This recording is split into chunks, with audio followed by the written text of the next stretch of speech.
Every day like clockwork, a family of three would rush onto their lawn, desperate to rinse off the soap before the sprinklers shut off. They weren't doing this to go green, they were just flat broke. After losing his job and defaulting on their mortgage, their water and electricity had been cut off, and the bank had even ripped up their front lawn. To save money, the family ate at an all-you-can-eat buffet once a week, and for the other 20 meals, they literally scraped by on nothing. But just a week ago, this family had been the envy of the neighborhood. John was a dedicated office worker who'd been stuck in the same position for 15 years. While he'd never gotten promoted, the family had still managed to move into an upscale community.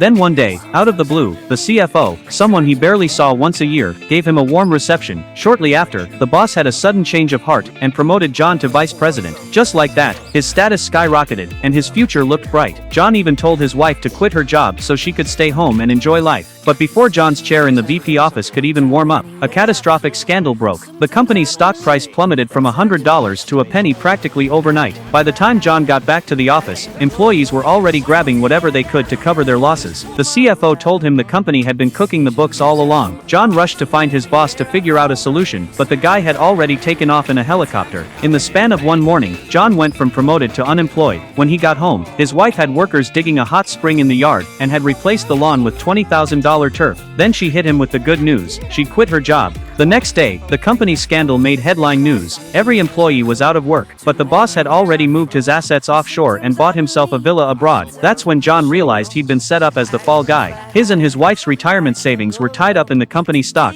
Everything they owned was bought on credit, and the second they got the bank's collection notice, their electricity was shut off. To keep from losing the house, John scrambled to find work, hoping to land another VP position somewhere else. But for a 40-year-old unemployed man, age was his biggest liability. Even entry-level positions wouldn't take him. With foreclosure notices piling up at his door, John realized he had no choice but to take a desperate gamble.